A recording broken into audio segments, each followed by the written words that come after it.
Lívia, pode começar a gravar. Aí, ó. Aí, ó. Vamos Ok.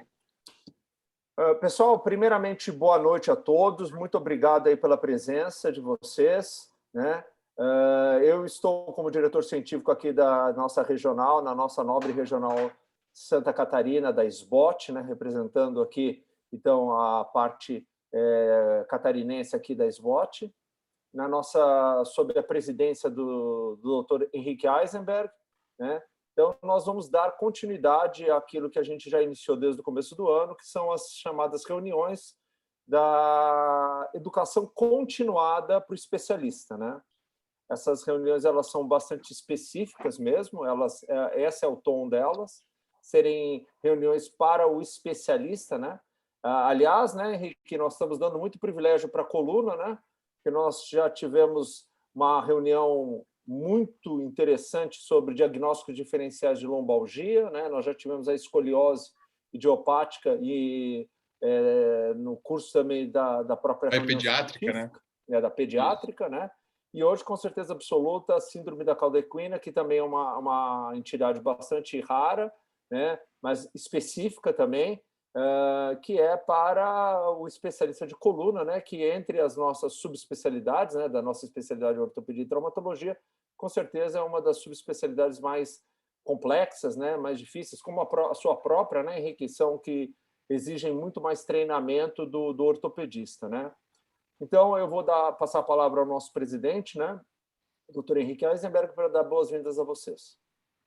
Boa noite a todos os palestrantes e participantes desse curso de Educação Continuada, sejam bem-vindos. Esse é um evento que é uma marca diferencial da SBOT Santa Catarina, que iniciou nesse biênio de gestão, onde o Funchal, através da direção científica, teve a grande ideia de nós termos um curso para o especialista. Antes, a SBOT Santa Catarina tinha as atividades científicas da Litoral, que era uma vez por mês presencial.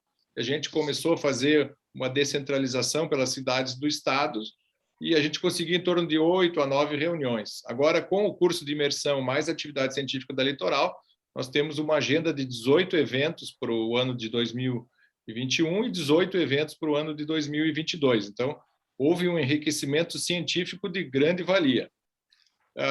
No quesito cauda equina, eu acredito que também é para o especialista, mas o ortopedista geral, ele cabe muito bem o treinamento em reconhecer a patologia, né?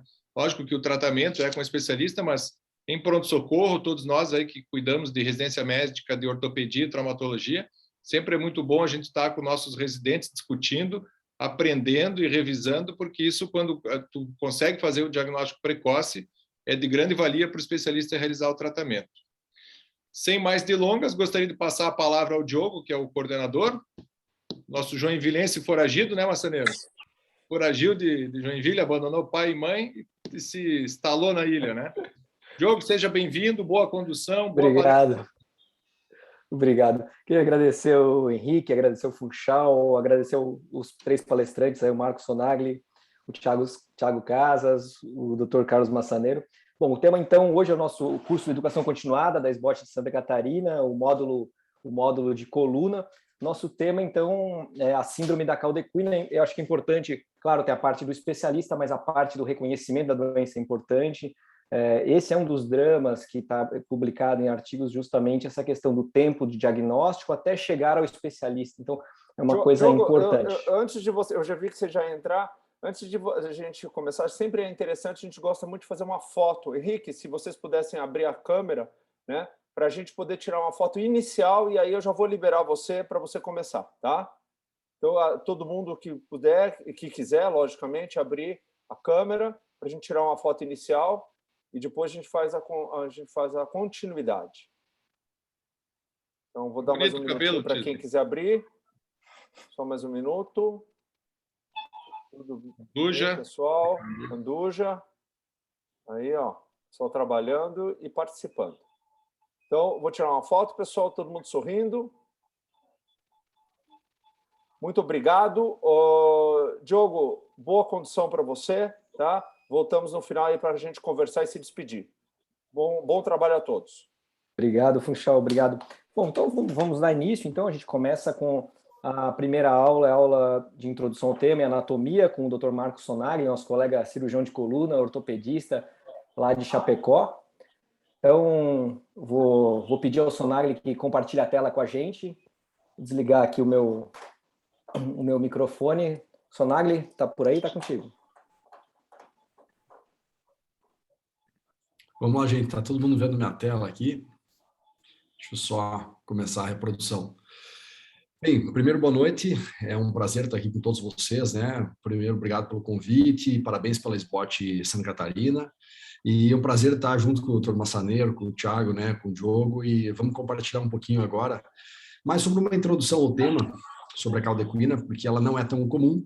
E a gente tem alguns tips and tricks que é importante a gente entender, tanto no diagnóstico, né? Mas aí depois eu vou passar a bola para a parte do exame físico, para manobras especiais, diagnósticos para o casa, o tratamento do Dr. Massaneiro, que são experts ali também, combinado?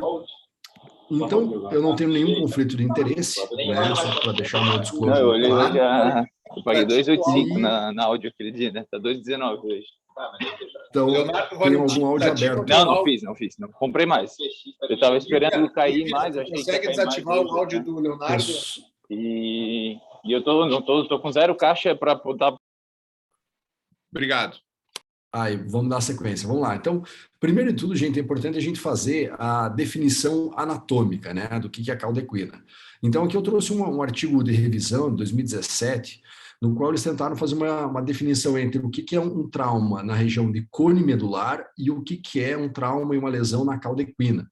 Então, eles fizeram uma revisão sistemática da literatura e chegaram à conclusão, depois de mais de 1000 artigos, que uma lesão entre T12 e L2 normalmente é classificado como uma lesão de cone medular.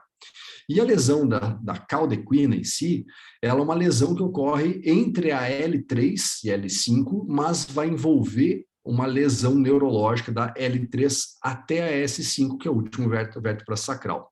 Então é importante a gente ter essa definição anatômica quando a gente vai falar o que é uma caldequina ou o que é uma lesão de cone medular. Isso é importante a gente trazer. E aí a gente começa a pensar e tentar buscar qual que é a incidência da síndrome da caldequina. Então, eu trago mais um artigo aqui, agora 2020, de artigo de revisão, no qual eles tentaram identificar em qual perfil de população possa ter a caldequina. Então, eles analisaram, né, mais de 1.200 estudos, entre 3 diferentes populações: pacientes assintomáticos, ou pacientes que não tinham nenhuma lesão traumática a nível primário, e também pacientes que já tinham uma lesão lombar a nível secundário, a nível de emergência.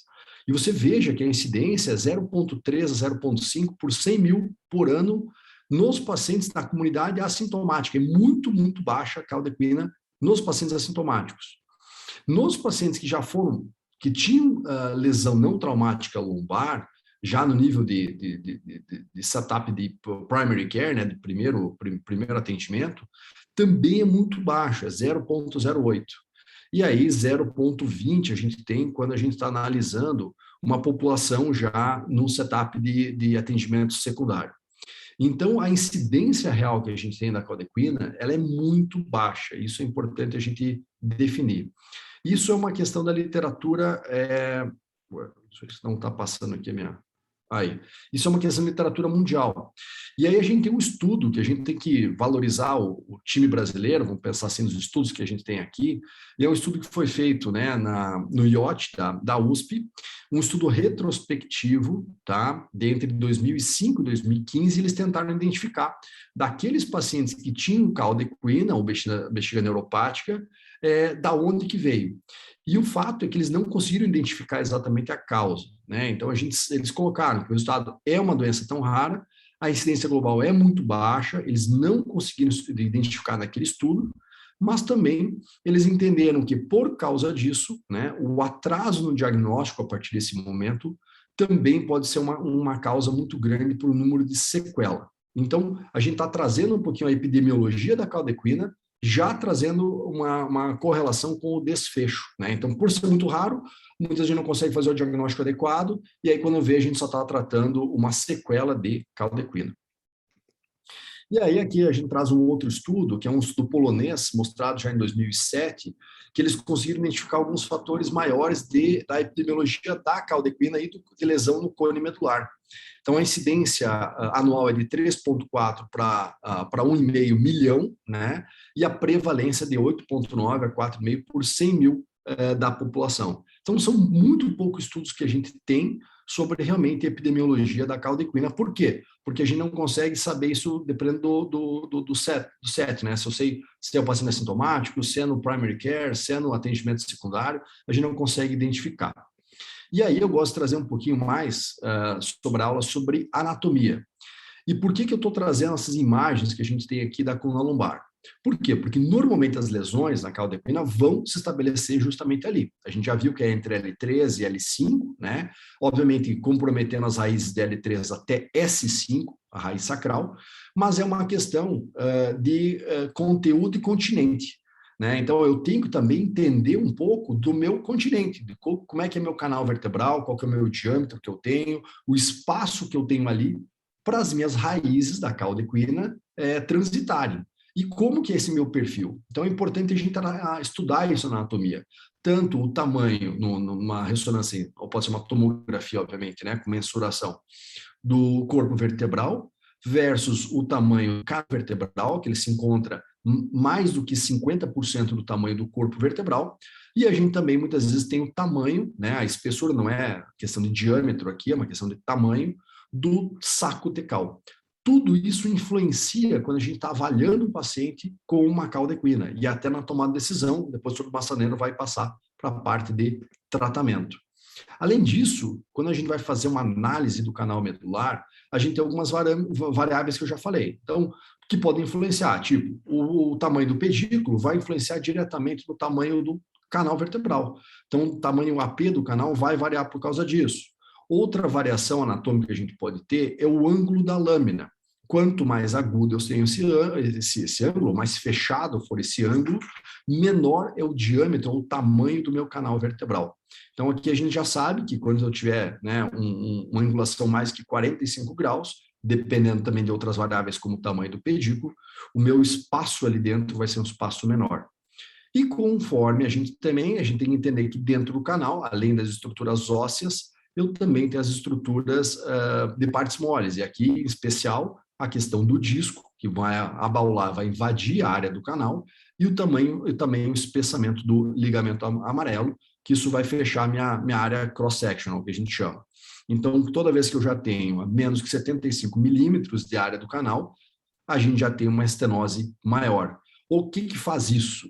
Qual é a implicância que a gente vai ter isso? É que se eu tenho um canal menor, eu tenho um continente menor para acomodar aquele meu conteúdo. Então, eu tenho um risco maior de desenvolver uma caldequina por uma hérnia muitas vezes pequena ou moderada, mas como eu já tenho esses fatores que fecham o canal, isso pode prejudicar. E também a gente vai analisar o quê? O tamanho do canal dependendo do biotipo ou da formação que a gente vai ter do canal. Então, a gente sabe que tem pessoas, né, que tem uma estenose congênita ou constitucional do canal, se a gente for pensar, por pedículo curto congênito, ou pacientes, obviamente, acondroplásicos, já tem um canal menor. Então, de novo, a gente também tem que saber, durante a nossa avaliação anatômica, entender esses parâmetros aqui, porque a gente vai ter um desfecho maior. E, obviamente, a gente também tem os fatores que a gente tem que analisar na anatomia, são os fatores da próprio envelhecimento, do aging, né, da degeneração. Então, no lado A aqui eu tenho uma coluna nova, uma jovem, com canal amplo, e aí no lado B aqui a gente já tem uma coluna com degeneração, eu tenho uma listese em L3, L4, com abaulamento, eu tenho dobra de ligamento, eu tenho estenose naquele momento. Inclusive, a gente já vê aqui redundância, né, das raízes, é sinal que eu já tenho estreitamento naquele ponto. E se, obviamente, um desses discos, por mais que ele já está mais desidratado, está menor, mas se ele fizer uma hérnia extrusa aguda, onde eu já tenho um canal mais estreito, a minha probabilidade de evoluir para uma caldequina é maior. Então, nesse paciente que a gente já vê com um grau de degeneração acentuado, a gente tem que acender um alerta, né? Por quê? Porque o caso vai mostrar para vocês. Os sintomas da caldequina muitas vezes começam com uma alteração de bexiga neurogênica ou perda de incontinência. E esses sintomas do paciente não é aquele sintoma da radiculopatia, naquela dor irradiada, dor do nervo ciático, que popularmente a pessoa sabe, eu tenho dor no nervo ciático, que a dor vai para a perna, é coluna. Então, ele começa aquela idosa que já começa com uma alteração de urina, fala, é a vozinha que está perdendo urina pela idade, é a bexiga caída. Na realidade, não, muitas vezes já é um quadro de estenose agudizado por uma eventual extrusão focal naquele ponto. E aí a gente passa para as causas, né? Quais são as principais causas que a gente tem? As principais causas, a principal que tem é a hérnia de disco extrusa. Então, quem for residente aí vai fazer prova da SBOT ou a prova, obviamente, da SPC, que vai fazer a parte de coluna, 45% dos nossos casos de caldo de equina é uma hérnia discal extrusa. E tudo isso também depende do segmento, em qual nível que eu vou ter. Nem sempre o nível vai ser um nível alto, pode ser um nível baixo, uma L5, S1. Eu vou dar um exemplo de um caso que eu atendi, onde uma paciente consultou com um colega, o especialista em coluna, e ela não tinha sintoma neurológico nenhum, tinha dor lombar. Por dor lombar, não pediu exame nenhum. Beleza, ela evoluiu para um quadro de disfunção de bexiga. Fez uma retenção urinária, foi para o pronto atendimento, foi feito um ultrassom. No ultrassom, o radiologista achou que era um cisto de ovário, ela chamou o gineco fez uma laparoscopia, olhou para dentro e falou, não tem cisto de ovário nenhum aqui, isso aqui é um bexigoma. E aí examinou ela e ela começou a ter parestesias na planta do pé, que é S1. E aí o gineco, que é meu conhecido, me ligou, Marcos, será que pode ser coluna? Eu falei, com certeza, vamos fazer um arresto dessa mulher. E tinha uma hérnia em L5, S1 grande, que ela não tinha perda de S1, naquele momento que o ortopedista viu, ela não tinha, mas ela evoluiu para um quadro de perda de S1, e ela só tinha parestesia, não tinha perda motora em si, mas ela teve uma perda, obviamente, de raízes sacrais maior. Então, a gente tem que pensar também sempre em hérnia baixa, que isso pode ocasionar, sim, uma cauda equina. Outras causas que a gente tem é o trauma, obviamente, né? Uma lesão traumática com uma compressão de toda a cauda, seja ela nível mais alto ou mais baixo. Nós temos aquela mesma imagem que eu já mostrei para vocês, e eu já vi isso acontecer, quando um paciente já tem uma estenose de canal, principalmente estenose absoluta, que eventualmente algum outro colega ou especialista em dor fala, vou fazer um bloqueio epidural central, anestesista. E eventualmente é aquela história de conteúdo e continente. Meu continente está muito apertado para aquele meu conteúdo, não cabe mais nada lá dentro. E aí você vai fazer, por mais que seja temporária, porque obviamente isso é líquido que ele vai se dissipar naquele ponto, mas tem pacientes que podem ir para uma síndrome da cauda equina por pós-bloqueio em casos de estenose absoluta. E obviamente aqui um outro quadro que a gente pinta, né, está em azul, que é o abscesso epidural fazendo uma compressão maciça da cauda. E uma outra situação que eu também já tive, que é extremamente raro, é um paciente que já tem uma alteração degenerativa, já vem com estenose, o recesso está menor, e tem uma instabilidade clara com um cisto artrosinovial que a gente tem invadindo dentro do canal e comprimindo as raízes. Então, essa é uma estenose, né, associada a um cisto articular agudo, tá? Isso a gente tem que pensar. E aí, trazendo um pouquinho de estudo sobre o que a cauda equina, como que se forma, qual que é a lesão que a gente tem, as lesões básicas que a gente tem. E aí, os primeiros estudos foram feitos aqui já em 89, por Woolmaker, ele fez uma sequência de estudos, né? E o que eles fizeram? Estudos depois, são 2 estudos em 89 e um estudo em 91, tá? Que é aquela fotinha aqui do lado. Eles pegaram porcos, né? E começaram a fazer um sistema de compressão por bombeamento nas raízes lombosacras. E eles queriam tentar identificar alguns fatores. Primeiro fator, o que causa mais lesão no nervo? É uma lesão aguda, por uma compressão rápida que eu tenho e sustentada, ou é uma lesão lenta e progressiva? Então, o que a gente sabe é que a maior compressão, a maior lesão neurológica que eu tenho é quando eu tenho uma compressão rápida, né? Eles chamam de after rapid onset. Então, isso é muito pior quando a gente tem uma compressão aguda do que uma compressão lenta.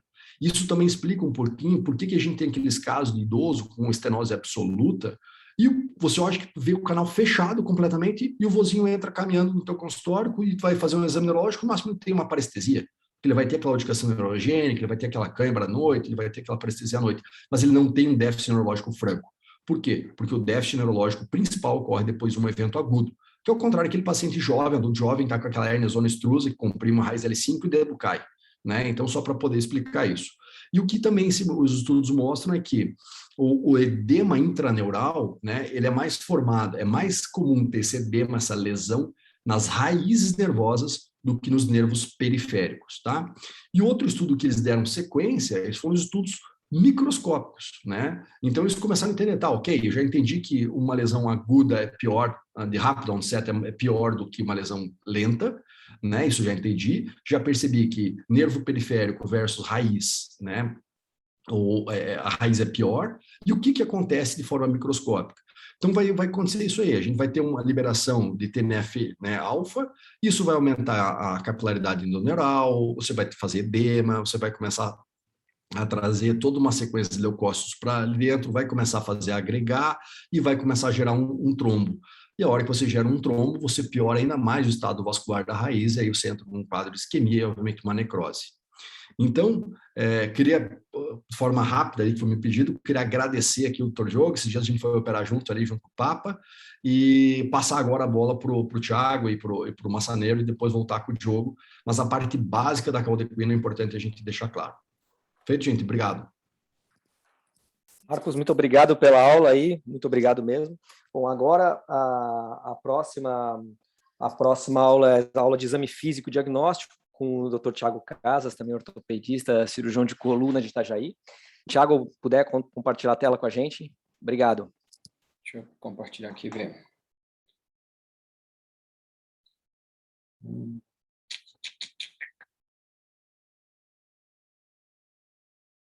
Estão vendo a minha tela ou não? Sim, estamos vendo. Deu certo? Acho que só expandir ali, Thiago, um F5, talvez. Não entrou no módulo apresentação ainda. Foi, né? Para mim está dando certo aqui, não? Para vocês ainda não? Tem que apertar no botão ali da apresentação embaixo, daí apresenta para nós. Embaixo, onde tem teus slides ali ao lado esquerdo, tem um botãozinho. Porque para mim já apareceu, na verdade. Vou botar de novo aqui. Slideshow. Foi? Não, ainda não. O que tu pode fazer, talvez, é maximiza essa tela. Tá. Maximiza essa tela que está apresentando, que daí todos nós vemos. Daí tu apresenta legal. Então, deixa eu ver aqui. Ou talvez tu não está projetando a tela que é da apresentação. Deixa eu mudar aqui só um pouquinho, então. Aí, agora sim. Isso. Agora deu? Isso, agora vai dar. Perfeito. Deu. Perfeito. Então, vamos lá. Dando continuidade, então, à aula, queria agradecer também ao Funchal, ao Diogo, pelo convite, né? A Sociedade Brasileira de Ortopedia aqui da Regional Santa Catarina. Vou falar um pouco, então, sobre o exame físico e os métodos diagnósticos da síndrome da caldequina. Após essa brilhante aula do Dr. Marcos Sonagli, né, um colega de residência da ortopedia lá do HC de Curitiba. Então, a gente fala aqui da região de Itajaí, Balneário Camboriú, que a gente trabalha eu, o Dr. Cristiano Sansão e o Dr. Deodatos. Então, a parte do exame físico e da caldequina, a gente vê que é muito pouco específico um paciente que chega no pronto-socorro, no consultório, enfim, e a pessoa faz o diagnóstico logo de cara, porque poucas vezes a gente vai ver um quadro típico, como a gente lê num livro, que é deficiência, alteração de esfíncter, anestesia em célula, diminuição de força. Geralmente o paciente vem com alguns quadros que são um pouco menos específicos, como a dor lombar, como foi conversado, que é o mais prevalente.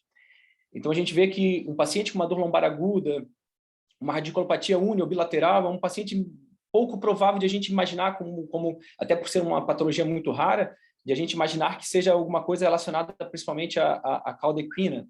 Então, a gente começa a entender esse problema de uma maneira que ele começa de uma maneira geralmente insidiosa, claro que em alguns casos já vem com um quadro bem florido, mas o diferencial vai ser exatamente a percepção e pensar nesse tipo de diagnóstico. Porque é pouco provável, como o Sonagli falou ali, chegou com uma dor lombar aguda, depois teve uma retenção urinária, ele vai evoluindo. Então, a gente vê que ele não vem com tudo junto, ele vai evoluindo e nosso objetivo, principalmente, é pensar nisso. Porque pensar, a gente tem que dar prioridade diferente de um paciente para o outro, porque se a gente pensa só numa radiculopatia unilateral, uma hérnia discal, esse paciente pode ser um pouco mais eletivo. Já se o paciente tem uma dor lombar muito forte, uma radiculopatia importante, com uma parestesia, claro, se vier com anestesia em célula, a gente já fica muito mais tendencioso, mas é pensar no que pode ser e dar essas prioridades para esse tipo de paciente, porque, como foi comentado, o tempo ele faz muita diferença, né? Então, No exame físico, a gente vê que a gente testa principalmente para avaliar a mobilidade, a gente testa também a parte neurológica, principalmente teste de irritação radicular, força, sensibilidade, reflexos, e também a parte de toque retal, que realmente é pouco feita, né, no nosso dia a dia. Porém, como eu estava comentando, são alterações, às vezes, pouco compatíveis com o diagnóstico inicial, que a gente vai dar um diagnóstico, geralmente, depois de alguns certos detalhes desse tipo do exame físico e mais da anamnese. Não é um diagnóstico tão simples, principalmente para pessoas que lidam com isso de uma maneira não tão rotineira, como, às vezes, um ortopedista geral ou um clínico geral. A gente vê um paciente desse, com a mobilidade, geralmente é aquele paciente que tu atende no consultório, como a gente atende, bem dizer, dia a dia só a coluna. A gente sabe o paciente que tem uma dor de verdade, uma dor incapacitante, chega às vezes de cadeira de roda, ou às vezes na maca, no hospital, enfim. Esse é um paciente que geralmente a gente tem que ficar sempre com o pé atrás, porque deve ter alguma coisa diferente, não é? Às vezes só uma lesãozinha do ânulo, ou às vezes fez um movimento errado, um movimento mal executado rotacional e fez um estiramento da musculatura do quadrado, enfim, um paravertebral. É um paciente que geralmente tem uma dor um pouco mais exacerbada. É um paciente que, a maioria das vezes, como a gente falou, essa queixa aguda dele, o paciente que às vezes não tinha muitos sintomas lombares antes, começou com uma dor muito forte, é um paciente que sempre tem que ligar um alerta, né? A gente vê um paciente que tem uma dificuldade muito grande para caminhar ou permanecer muito tempo na posição em pé. Então, é um paciente que é muito pouco provável de a gente conseguir imaginar logo de cara essas alterações, pensar cauda equina. Então, é um paciente muito compatível com qualquer paciente que a gente atende no dia a dia, qualquer médico que dá plantão, né, na emergência ortopédica. Ele apresenta-se geralmente com uma diminuição de força dos membros superiores, principalmente uma paresia flácida ou propriamente plégico, né? Mas a gente sabe que é pouco provável que ele já abra o quadro de uma maneira tão aguda. Já com um quadro desse, geralmente ele vem com um quadro mais arrastado. A gente vê também a parte de a sensibilidade, a gente vê que ele tem uma hipostesia, geralmente pode ser uni ou bilateral, então quando apresenta uma hipostesia ou uma anestesia ou uma diminuição de sensibilidade, de maneira unilateral a gente pensa muito mais no quadro radicular, uma coisa não tão grave. Quando já fica bilateral, aí a gente começa a abrir um pouquinho mais o olho. E quando o paciente realmente vem com uma anestesia em cela, a gente imagina que realmente daí já leva muito mais a tender a pensar num quadro desse, né? A parte neurológica, a gente vê que o paciente, dependendo do nível da compressão, ele tem uma diminuição, uma completa abolição do reflexo, tanto o patelar como o reflexo aquileu. Os testes de estiramentos, geralmente, eles são positivos no decorrer do manejo desse paciente, podendo, como a gente comentou, abrir o quadro, geralmente com uma dor lombar muito aguda, porém sem testes específicos ainda muito claros, muito definidos. É um paciente, como a gente falou, geralmente ele procura, o primeiro passo, ele vai para o pronto-socorro, porque é uma dor geralmente lancinante, uma dor de intensidade muito grande, é difícil conseguir uma consulta rápida com o especialista, então o manejo dele inicial geralmente é feito pelo médico do pronto-socorro. Em relação à parte do toque retal, a gente vê que, como eu comentei, é um exame que a gente raramente pede, né? A gente raramente faz, executa, mas a gente vê que ele tem uma ausência ou diminuição, geralmente como uma forma tardia do diagnóstico. Então, geralmente, para fazer o diagnóstico breve, com brevidade, para dar devida encaminhamento para esse paciente, geralmente não é um exame tão específico. Ele tem uma sensibilidade muito baixa. A especificidade dele realmente também é um pouco baixa, porque tem outras patologias na coluna, enfim, outras patologias que podem dar alteração do tônus anal.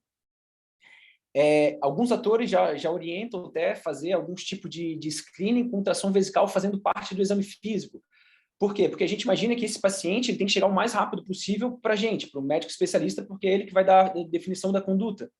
Então, esse paciente, claro que a maioria de nós trabalha em serviços que tem uma facilidade de conseguir um exame de imagem, uma ressonância com mais brevidade, porém, alguns casos que a gente não consegue, em hospitais públicos, que não tem uma ressonância, uma tomografia, enfim, o ultrassom vesical bem feito, ele é rápido, barato e pode ser um screening extremamente importante no diagnóstico. O que a maioria dos estudos falam? Que um paciente que está num quadro inicial, que já não tem retenção, não tem perda urinária, que tem uma suspeita grande, que o volume residual pós-miccional acima de 200 ml, ele tem uma sensibilidade relativamente grande, uma especificidade relativamente grande também. Então, é um exame que pode ser utilizado, claro que acho que na nossa prática clínica, como a gente tem exames um pouco mais específicos, a gente acaba não utilizando, mas tem para fazer um certo screening nos casos iniciais, até para indicar se esse paciente precisa realmente fazer uma ressonância, se esse paciente dá para acompanhar de uma maneira um pouco mais ambulatorial.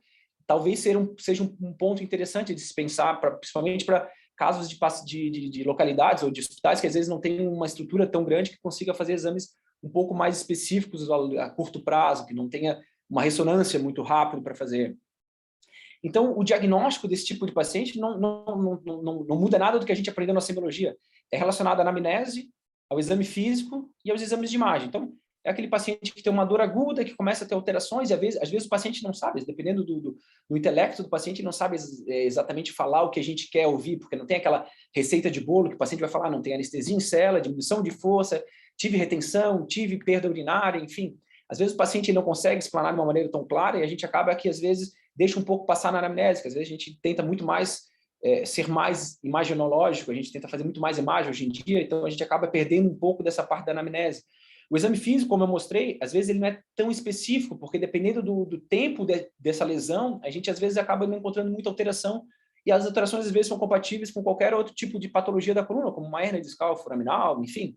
Então, esse paciente, ele precisa realmente, quando a gente suspeita disso, ele precisa do exame de imagem. Do exame de imagem, a gente imagina que o que é? Ressonância. Porém, em alguns casos, como a ressonância não se consegue fazer, a mielotomo às vezes acaba ajudando.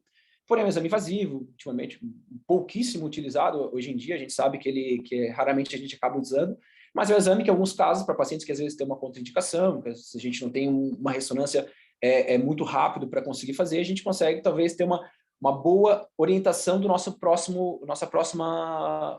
conduta. Sendo que o exame de imagem é a ressonância, né? Que a gente vai ver, como o Dr. Sonagli falou perfeitamente, a gente sabe que não tem milagre. O continente e o conteúdo não vão caber no mesmo espaço, a gente vai avaliar com a suspeita diagnóstica, o exame físico, o exame de imagem, a gente consegue abordar o nosso paciente de uma maneira cirúrgica, enfim, abordar e definir a melhor técnica que poderemos fazer daqui para frente, né? Que é o que o Dr. Massaneiro vai falar. Então, eu acho que, na verdade, o que a gente precisa muito para esse tipo de paciente, como mensagem para casa, é que a rapidez da suspeita é diminuição de sequelas. Então, a gente tem que pensar. Então, suspeitar, pensar e lembrar. É isso que eu acho que tem que ser o que eu gostaria de passar, porque se a gente não pensa, a gente nunca vai dar o diagnóstico.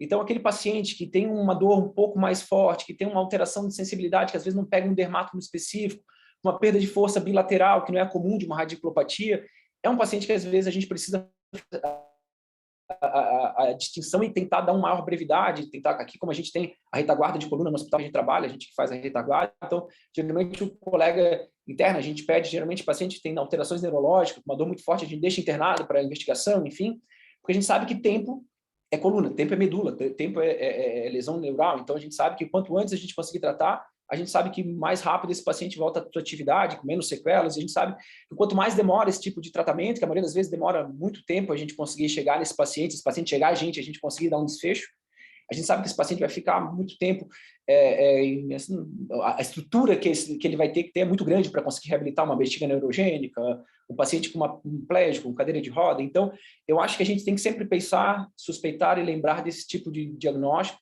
e saber que o exame físico às vezes não é muito específico, mas se a gente lembrar disso, a gente já consegue até orientar o paciente aquela história que eu falo, sempre converso com os colegas, o paciente que tu orienta, ele nunca vai conseguir, ele nunca vai ter nada a dizer contra ti. O paciente que tem uma dor lombar muito forte, uma perda de força, tu vai dizer, talvez não seja nada tão grave, porém, vamos acompanhar, já vai direto para o especialista, já vai uma ressonância, enfim, orienta o paciente que pode vir a desencadear algum tipo de problema mais grave, e daqui para frente a gente poder tomar as condutas que sejam mais apropriadas.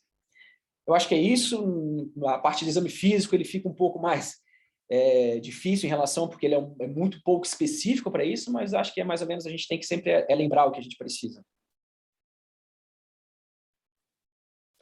Thiago, muito obrigado pela aula.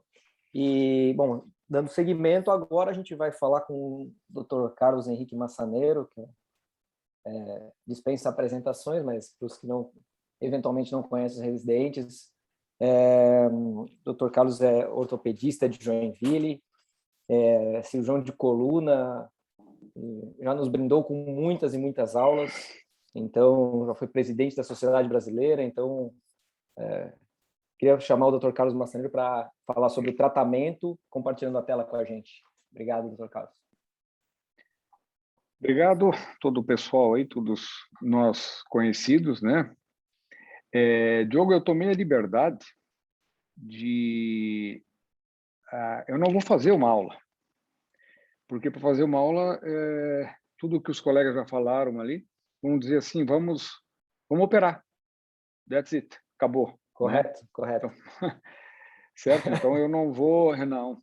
Eu disse, eu vou tentar, ao invés de mostrar, eu vou tentar levar um raciocínio. Eu acho que, na abertura, o colega o Henrique, ele manifestou um ponto de vista extremamente importante, que nós estamos aqui, tem alguns residentes que estão nos escutando, nos vendo, e a maioria de vocês estão envolvidos com serviço de residência médica. E aí me chama uma atenção, de uma maneira muito séria, o que o Sonagli comentou, e o Tiago pegou um pouquinho mais firme, e eu vou acabar de pisar em cima. Hoje não se examina paciente, né? Hoje não se examina paciente. Sabe? Tem colega que, infelizmente, não tira a bunda da cadeira, tem dor, pede uma ressonância magnética e that's it. Né? Então, eu acho que aquela história, o resumo ali, o take-home ali do Tiago, a necessidade de uma avaliação prévia vai fazer total diferença. E essa avaliação prévia chama-se anamnese, inicialmente. Ou seja, fazer uma anamnese, ter tempo para conversar com o paciente, eventualmente com o familiar. O que eu sugiro muito é que nessas dúvidas você esteja junto com a família, certo? Com o familiar daquele paciente que foi te buscar. Então, eu acho que isso aí, uma boa anamnese, para que você tenha esta ideia de tratamento. Você está suspeitando do quê? Você está suspeitando de um paciente idoso de uma estenose de canal, que ele está evoluindo para uma estenose, para uma síndrome de caldequina, parcial ou total, ou é um paciente de 25 anos que tem uma hérnia, com uma suspeita de uma hérnia, que o paciente já vem com uma ciática brutal, aquele paciente que às vezes entra até de cadeira de roda no teu consultório. Então, este é o parâmetro fundamental. Eu falei consultório, mas é raríssimo ele bater na porta do nosso consultório. Ele vai passar pela emergência, certo? E pela emergência não estará lá à meia-noite o doutor Sonagli lá em Chapecó, onde ele faz o plantão, muito menos o Tiago, ou o Diogo lá em Floripa, sábado, meia-noite, sentado, excepcional, até pode. Por uma sorte muito grande do paciente, até pode. Mas isso é uma raridade. Tá certo? Então, estes residentes, esses colegas novos que estão aí, um percentual muito grande deles não põe a mão no paciente.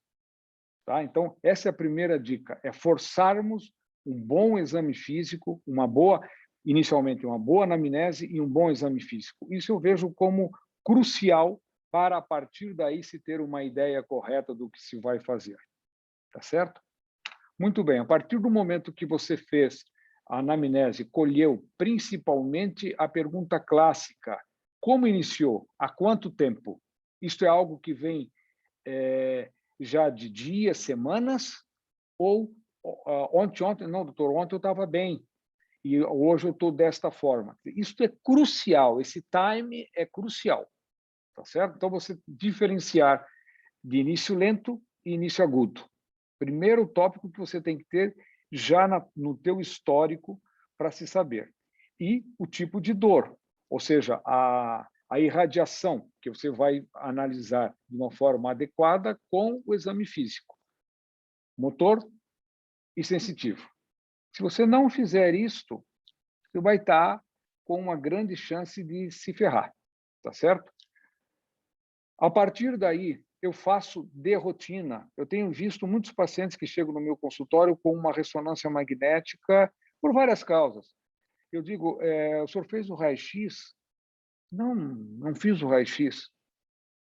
Eu não sei se é porque eu sou meio, como se diz, antiquado, mas para mim fazer uma ressonância sem fazer um raio-x prévio, sem ter a história, fazer um raio-x prévio, eu acho, no meu ponto de vista, um equívoco. Ah, mas ele tem uma paraplegia. Sim, não pode ser por um tumor. Você está mandando fazer uma ressonância magnética que você não sabe nem ao nível exato de onde ele está fazendo.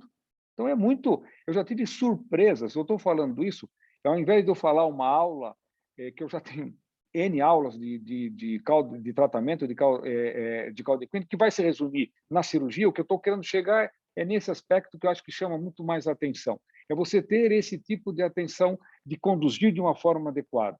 Fazer um raio-x, examinar, eventualmente, se o paciente tiver uma condição, até um raio-x dinâmico para se ver algum grau de instabilidade. Certo? Você pode fazer isso num consultório, que é rápido. O paciente está com bastante dor. Poupe, tudo bem. Mas se tiver essa possibilidade, faça. Tá.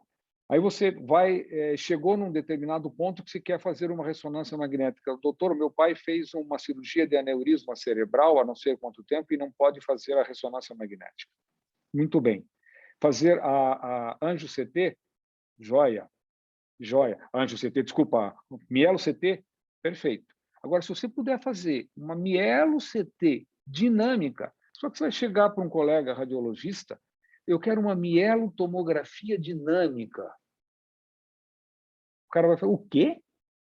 Porque, normalmente, ele coloca o paciente, ele não, a enfermeira, o atendente coloca o paciente na mesa, ele não toma nem conhecimento, ele vai estar em casa, porque a maioria das coisas são online, agora vai estar em casa, para ver a ressonância magnética, para te dar um laudo pelo telefone. Sabe, as coisas estão indo para um caminho que eu, sinceramente, não vejo muito sentido em muitas coisas que eu tenho visto no dia a dia aí, de radiologia também. Alguns deles, se você pedir uma mielografia de lombar dinâmica, ele não sabe fazer.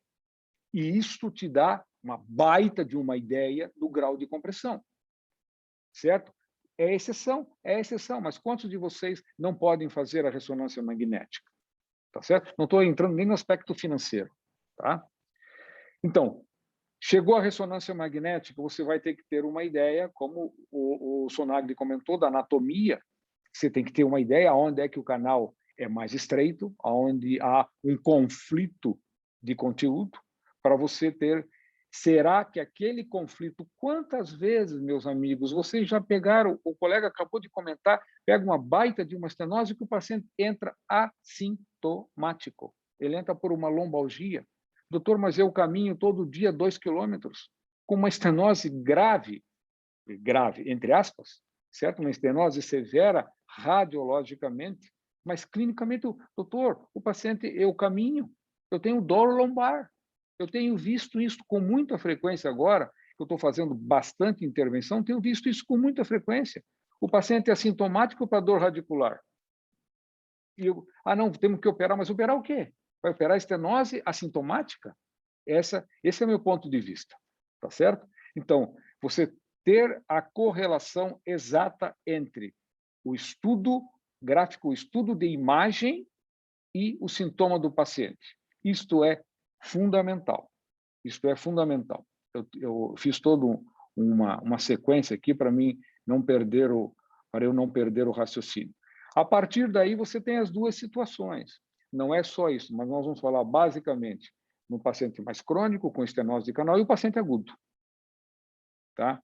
Paciente agudo, talvez eu seja uma curva talvez um pouquinho fora, porque eu tenho 38 anos de Joinville, de ortopedia, de linha de frente. Linha de frente eu posso dizer já há uns 10 anos que eu não estou mais na linha de frente, só apoio eventual, mas há muito tempo. E eu não encho a palma da minha mão, eu tenho 10 dedos, não tenho 9, tá bom? Com certeza eu tenho 10 dedos.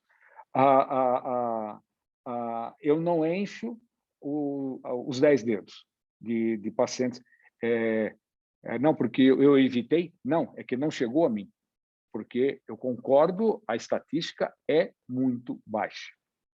Só um parecer.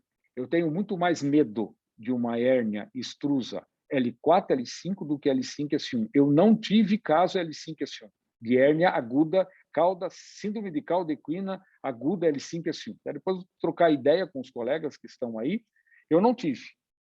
As minhas caudas equinas foram L4, L5, por extrusão grande de L4, L5 e, infelizmente, casos graves certo, casos graves que alguns deles não recuperaram, apesar de nós vamos conversar um pouquinho mais para frente só sobre o tratamento. Eu sei que o Diogo também pediu que o Funchal que nós fôssemos um pouquinho mais objetivos, né, Diogo? Muito bem. Baseado nisso, você tem a imagem certa, você tem o tipo de estenose é compatível, aí vou jogar isso aí um pouquinho para vocês. O paciente que chega no consultório de vocês, um paciente de já para mim já é meia idade, mas 65, 70 anos, que entra com um quadro de déficit de raiz, com uma estenose importante, com uma hérnia, com um componente de recesso lateral importante, o paciente entra com um déficit motor de raiz L5, S1, já instalado, mas ele está com leve dor e com esse quadro instalado. Doutor, mas eu estou assim há 1 mês e meio. Vamos fazer já posso, Diogo, dar uma agitada assim? Posso? Sonagli, o que você faz aí, Sonagli, nesse paciente?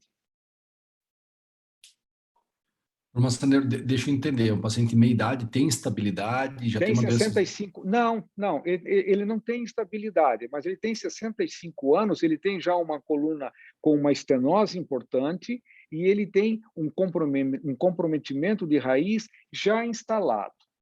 Ele não começou a perder... E caldequina junto?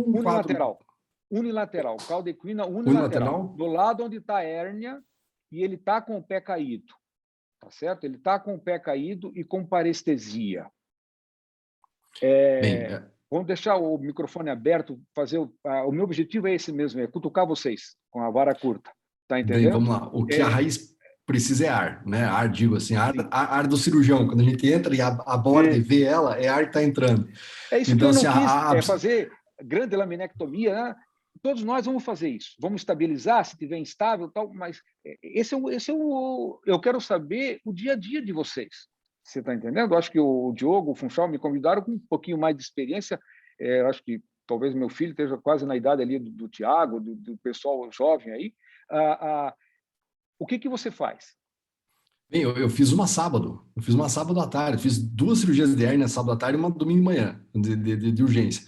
Mas foi sábado, foi isso aí. Era uma hérnia L5, S1 migrada cranial, lá nível de L4 L5, exatamente na axila. Né? Então, o que eu fiz? É mais ou menos um quadro assim, com radiculopatia instalada e o cara começando sintoma neurológico até de cauda, mas não estava num quadro florido. Não é essa a situação. Eu quero saber do paciente que chega com a filha com o pé caído e dizendo: doutor Sonagli, o meu pai não consegue mais andar com o chinelo lá no interior porque o chinelo cai do pé. Aí você pergunta: há quanto tempo? Já tem pelo menos uns 45 dias. Bem, assim, olha, ele está com déficit neurológico importante, já tem um certo tempo, ou seja, tempo é importante. O que eu tento avaliar, né?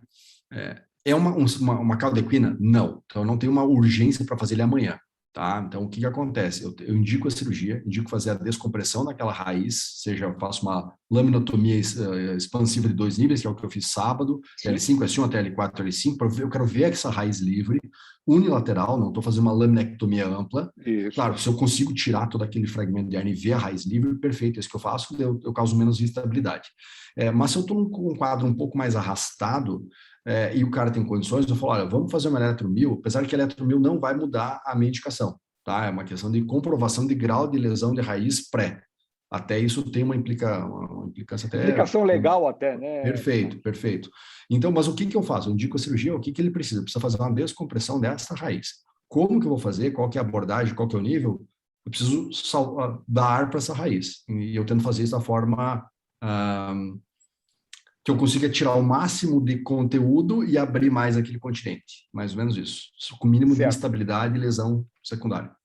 Alguém discorda ou quer acrescentar o comentário do Sonagli? Eu tenho uma certa... Na verdade, eu tenho uma certa... o Sonagli falou ali da eletroneuro, né, que às vezes acaba até atrapalhando a gente, né? Não nesse caso específico, concordo. Né? Mas achar alguém que faça uma eletroneuro muito boa, a gente fica muitas vezes, acaba não pedindo porque acaba atrapalhando até a nossa conduta. Então, assim, a parte legal seria muito importante, mas, assim como falou, para mim não mudaria nada a minha conduta, porque é difícil encontrar alguém que consiga fazer uma eletroneuro que te ajude. Ah, eu vou mudar minha conduta se é eletroneuro, porque desse cara fizer bem, porque é difícil achar o cara que faça bem eletroneuro, né? Como eu falei, não muda minha conduta. Eu já falo para a Isso. família, ó, o que precisa ser feito é isso. A indicação técnica eu já tenho. Se a gente quiser mais uma documentação da lesão da raiz, isso é uma opção viável, mas o que tem que ser feito a gente já sabe. A gente tem dificuldade aqui, né? Doutor Sonagli, graças a Deus que o meu pai caiu na tua mão. Então, vai sair da cirurgia e já vai estar caminhando bem, então. Vai embora com alta bem. Não, espero que sim, mas não é assim que funciona, né? Eu, inclusive... não, é isso que... espero sim, mas não é assim que funciona, porque a gente sabe que, por mais que você faça uma descompressão importante da raiz, a recuperação... Você está dando condições para a raiz poder se recuperar. Isso não quer dizer que ela vá se recuperar, né? Então, isso tem que ficar claro também na conversa. Por isso que eu sou totalmente fã de você, doutor Massaneiro, porque, só para fazer uma complementação de antes, nós somos médicos, e médico tem que tocar no paciente, tem que conversar com o paciente. É isso que o Casas falou, o quadro é evolutivo, e a gente tem que, se a gente vê um potencial risco de caldequina, nós temos que conversar. Nós temos uma coisa que é muito importante que a gente não pode esquecer. A gente pode chamar o cara de novo no consultório amanhã para reexaminar. Depois da manhã, reexamina ele de novo. Põe a mão de novo e vê o quadro, sente o quadro evolutivo. Então, a gente tem essa capacidade, a gente tem que exercer disso. É tão fácil. Marca lá, daqui 2 dias eu quero te ver no consultório, daqui 3 dias, e a gente põe ele de volta. E aí a gente conversa e orienta. Olha, você tem um grau de lesão, e a gente vai fazer cirurgia para dar condições a essa raiz retornar. Se ela vai voltar ou não, vamos fazer o nosso esforço maior para que isso aconteça e vamos torcer junto. Então, é mais ou menos isso. Eu coloquei uma situação que faz parte do nosso dia a dia. Você não pega, às vezes, as coisas agudas, não. As coisas vêm com um quadro estabelecido. E se você... E um paciente, Tiago, um paciente novo, Tiago, um paciente de 30 anos que tenha um déficit de raiz parcial, que ele chega para ti e diz assim, vamos lá, uma hérnia L5-S1, com comprometimento de raiz tanto de L5 quanto de S1, uma hérnia centro-lateral esquerda, vamos lá. E o paciente diz, doutor, eu tive muita ciática, fui atendido pelo colega lá no interior, ele pediu essa ressonância magnética há 3 semanas, só que eu já estou me sentindo melhor, e o meu pé, eu estou conseguindo movimentar, mas ele tem uma hérnia grande. E aí, Tiago? Na verdade, eu acho que, como o Sonagli já falou, é um paciente que tem um déficit, porém, é um déficit que está em provável recuperação, tem 3 semanas de evolução.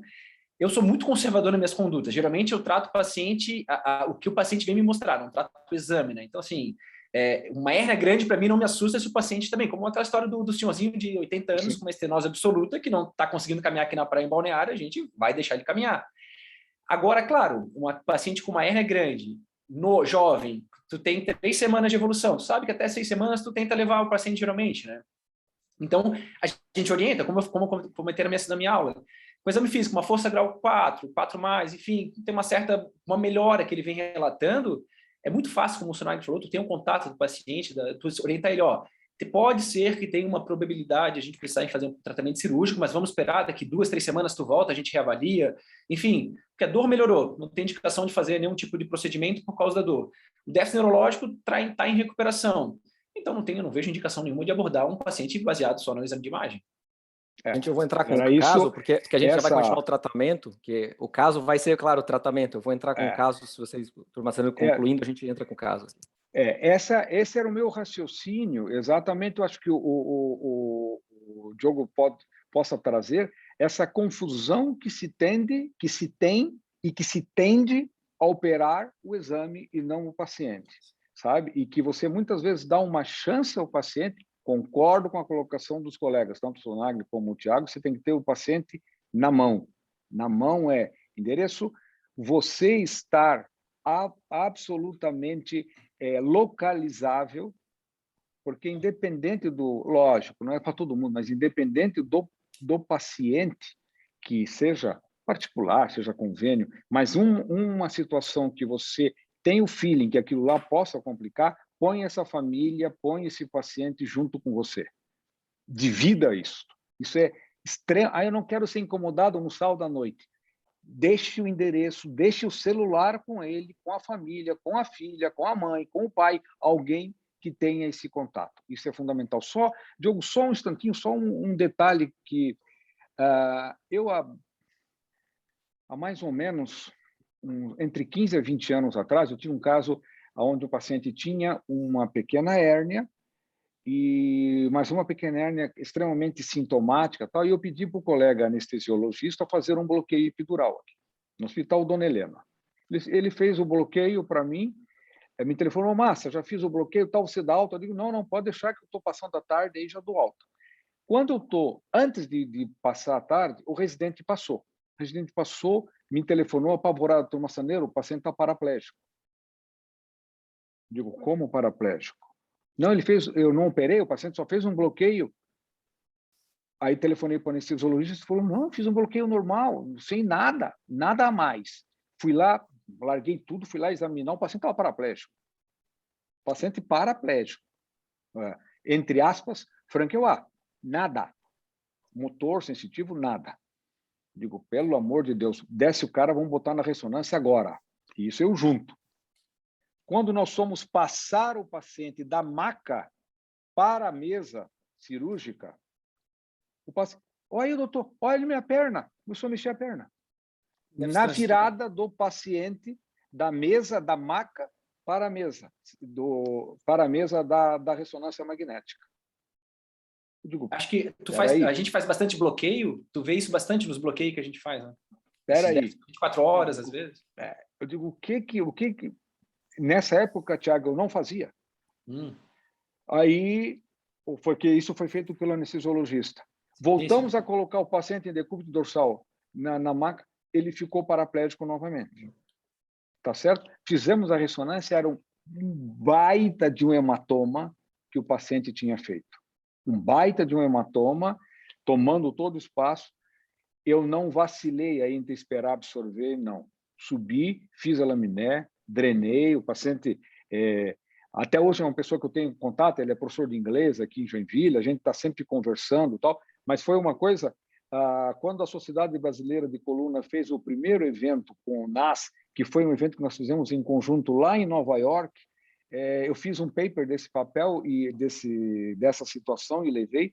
Foi extremamente interessante, porque vários colegas lá nos Estados Unidos vieram trocar ideias sobre essa situação. Então, isto pode acontecer, só que hoje se faz muito bloqueio, só para ter uma ideia que eu passei por essa situação que foi, para mim, surpreendente. E à medida que eu mudei o paciente, ele movimentou, voltei para o decúbito, ele ficou para novamente. Sabe? Só para acrescentar que a gente se surpreende com as intervenções. Vou compartilhar minha tela aqui, a gente começar o caso aqui. Não estou conseguindo compartilhar.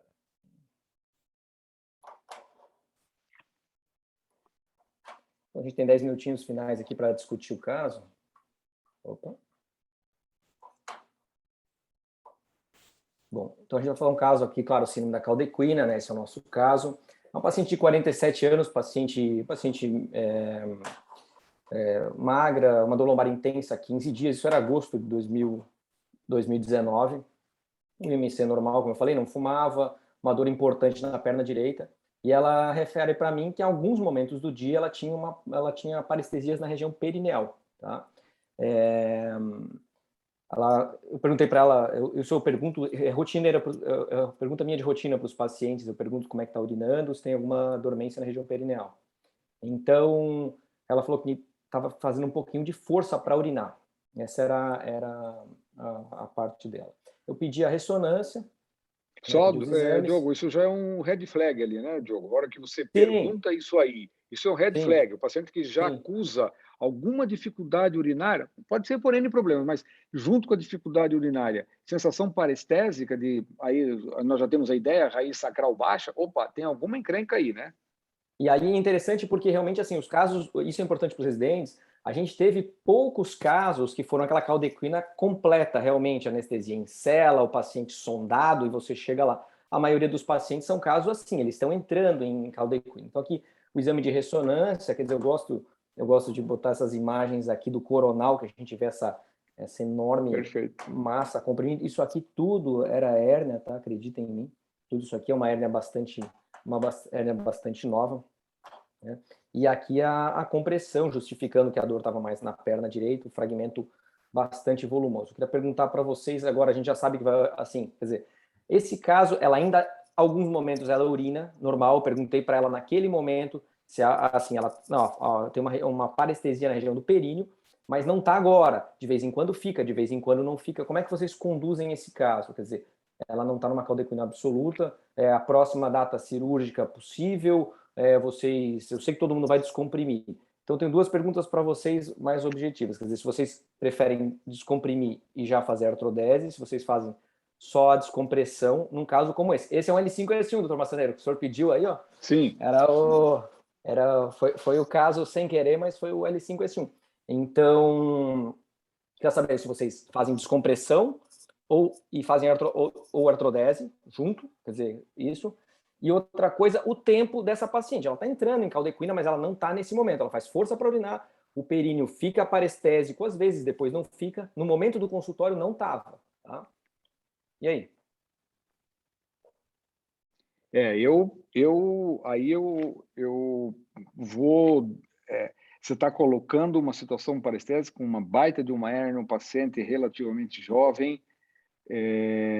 Eu procuro não dar chance, conversar com o paciente, com a família, explicar que a probabilidade disso piorar é muito alta, tá certo? Uhum. E você tem uma comprovação, apesar de aquele volume ali ser quase que com certeza absoluta, apenas o núcleo pulposo, que aquilo ali vai ser absorvido, aquilo ali tem uma boa tendência a essa hérnia daqui 3 meses, você não... O paciente não tem a queixa, eu tenho vários casos assim, paciente sem queixa neurológica, sem história de parestesia, com uma hérnia com volume desse, absorveu e o paciente não operou e o paciente evoluiu bem. Agora, você já com um paciente que apresente já, seja objetiva ou subjetiva, esse tipo de queixa, aí eu descomprimo sem artrodese. Sem artrodese. Apenas uma hemilaminé, sem artrodese, até porque ele tem uma dica ali em cima, ele tem já protusões discais a nível L3, L4, L5. Eu operaria o paciente. Apenas vou ali, faço uma hemilaminé e that's it. Acho que não tira nem a faceta ali, ó. Vou contar uma história. Alguém faz diferente de fazer uma artrodese aí, o Sonagli, o Thiago? Não, faria uma artrodese. Faria igual o doutor Massaneiro, mas isso aqui é um caso da vaca, que nem diz um paciente meu. Eu falei, como assim, que história da vaca? Eu não expliquei para ele lesão neurológica. Ele falou, doutor, é que nem eu tô aqui na varanda tomando chimarrão com a minha mulher e a vaca estava presa e ela se soltou. E eu vejo que a vaca tem o campo e tem o brejo, e ela começa a ir pro brejo. Quando a vaca começa pro brejo, eu tô ainda tomando meu chimarrão, mas eu começo a ficar de olho na vaca. Se eu vejo que a vaca para e a vaca volta para o lugar seguro, eu fico observando a vaca. Mas se eu vejo que a vaca está indo para o brejo, antes de se ela atolar, eu puxo ela. Eu levanto na cadeira, eu largo meu chimarrão e vou puxar a vaca. Porque depois que atolar, eu talvez tenha que sacrificar ela. Então é mais ou menos isso. Quando o cara me explicou, ele me explicou, o agricultor desse jeito, eu falei exatamente o que a gente faz. A gente está de olho.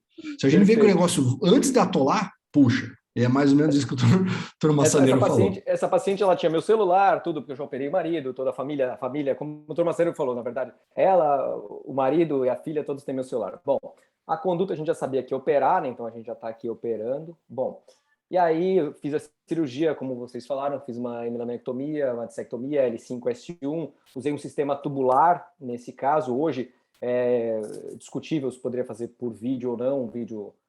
para fazer interlaminar, mas de qualquer forma o importante é o conceito, né? Mas hoje a gente tem acesso a isso, nessa época ali a gente fez por vídeo tubular. Bom, então isso dali para lembrar, a gente estava em agosto de 2019, o doutor Massaneiro sabe, que já me conhece há um tempo, em geral quando eu trago os casos é porque complicou, né? Então, os casos que tudo foi bem, em geral eu não trago.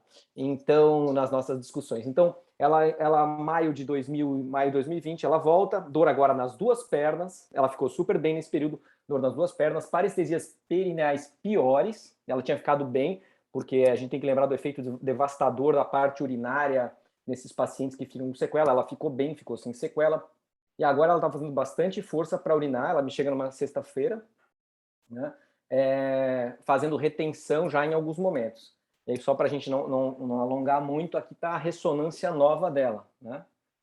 Então, para mostrar aqui para os residentes, eu gosto de botar eu gosto dessa imagem coronal, eu sempre acho ela bem ilustrativa, né? Quer dizer, um fragmento, quer dizer, a gente tem uma hérnia agora bem maior, até maior do que a gente tinha, uma nova hérnia, né?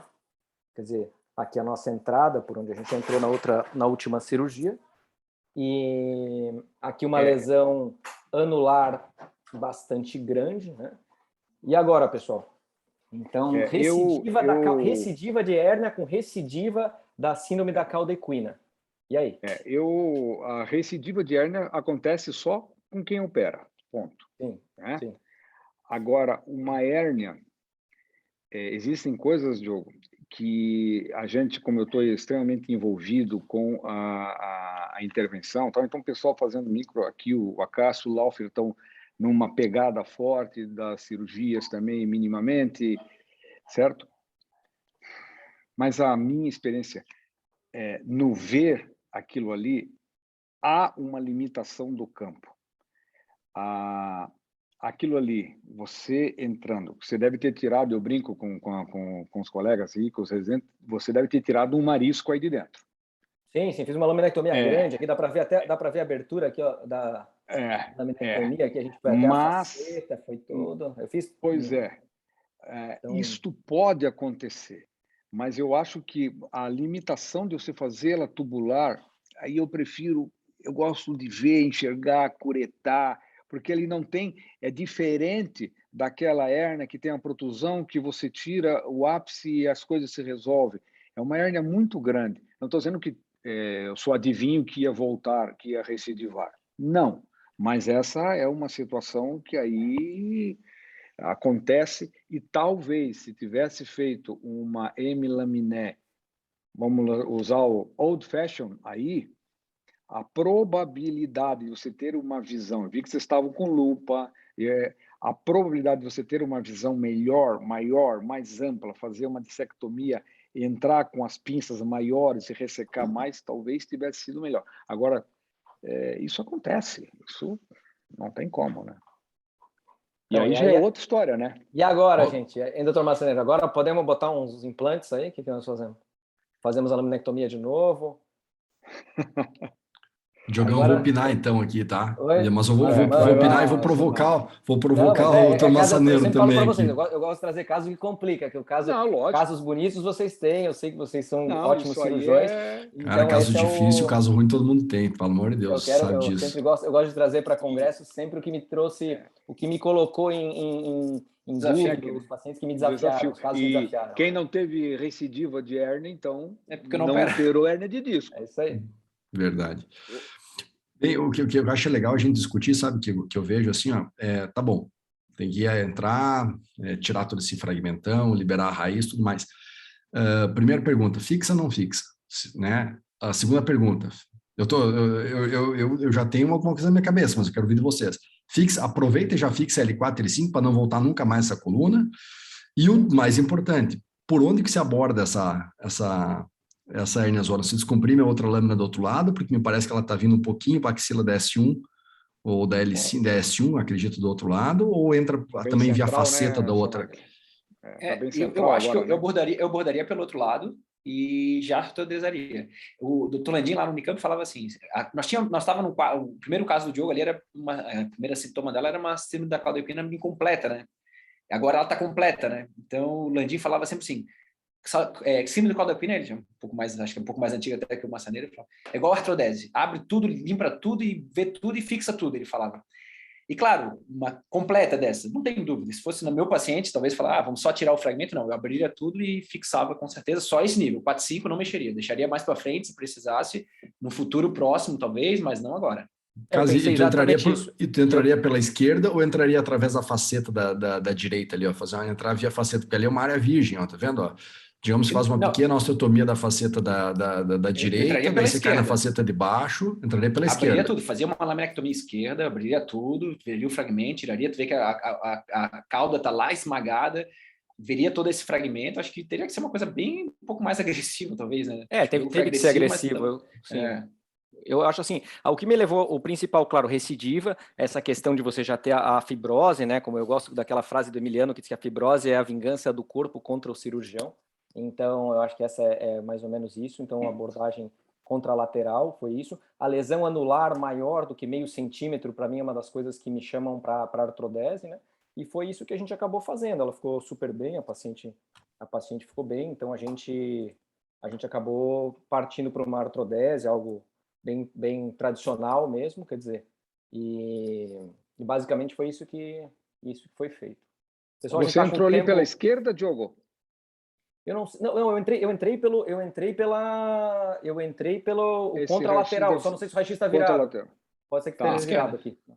Mas a entrada foi pelo lado virgem, sim, porque a estratégia eu acho que é essa, né? Nesse caso era muita, já era a hérnia estava super central. Não, ia sangrar muito ali. A fibrose. Exatamente, né? A estratégia ela estava central. Acho que você tinha um caminho árduo com a fibrose e um caminho virgem de tratamento. Acho que essa é uma decisão. Tá. E como é que evoluiu a parte de bexiga dela? Ela ficou bem porque eu vim numa sexta e eu operei num sábado de manhã. Foi um negócio bem. A ideia assim, que operou antes dessas coisas. Ela não chegou a precisar de sonda, essas coisas, mas ela ficou muito bem. Então ela estava com uma retenção, mas ela não chegou a precisar de sonda naquele momento. Então, quer dizer, ela estava com retenção, muitas vezes ela não conseguiu urinar, mas não assim, a gente foi rápido e a coisa ficou bem, sabe? Assim, eu tenho um caso de semelhante que a parte urinária, sabe? Não melhorou. A parte de disfunção sexual e a parte urinária, essas raízes, elas têm um comportamento bem diferente de outras raízes, né? A raiz do pé caído, até 30 dias, muitas vezes ela volta, mas a caldequina, 48 horas, ela se foi. E é devastador para o paciente. O paciente tem que usar fralda, tem que passar sonda, é devastador. É um caos. Então, mas assim, é um excelente caso. E só um último comentário que é importante, que a gente não pode esquecer, da síndrome pós-caldequina, que muitas vezes o paciente, mesmo se descomprimindo rápido, ele dá uma melhorada no neurológico, dá uns 6 meses ele começa a ter umas parestesias, ele começa a ter umas fadigas, umas cansadas. Você vê 6 meses, 1 ano, 2 anos depois, sabe? Aquele cara que parece que ele evolui bem, tu falou, opa, beleza, e de repente ele dá uma quedinha. E isso a gente não está tão habituado, assim, sabe? De tratar, até porque é raro, né? Mas é importante a gente lembrar disso, viu? Gente, eu vou devolver a palavra aqui para o Dr. Funchal, agradecer o convite, agradecer vocês todos. Obrigado aí, Marcos. Obrigado, Dr. Massaneiro. Obrigadão, Thiago. Eu que agradeço. Muito obrigado. Obrigado, Henrique. Obrigado. Boa noite a todo o pessoal aí, tá? Pessoal, obrigado aí, Funchal. Um abraço. Nós também aqui como diretoria, né, atual, né, nós estamos como diretores atuais da nossa regional. É um prazer para nós muito grande ter recebido vocês aqui.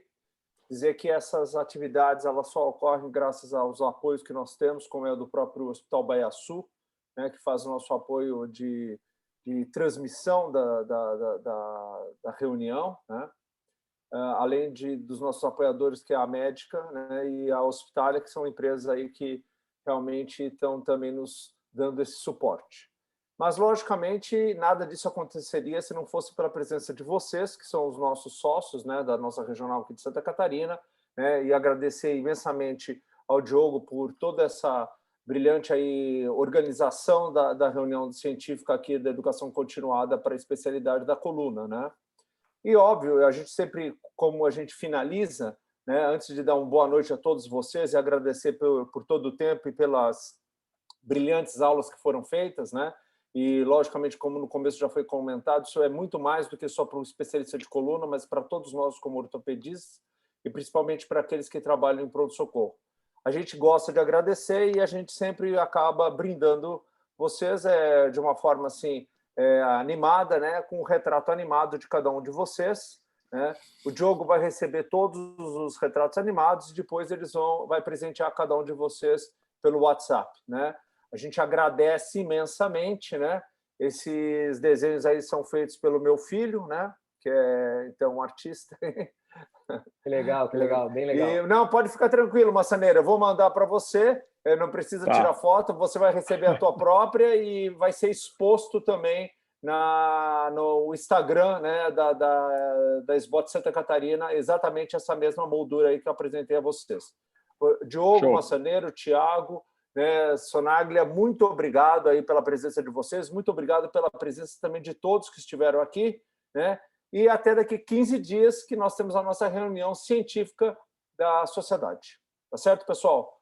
Uma boa noite a todos e até a próxima. Boa noite. Valeu, gente. Boa noite. Boa noite a Prazer. todos aí. Parabéns a todos.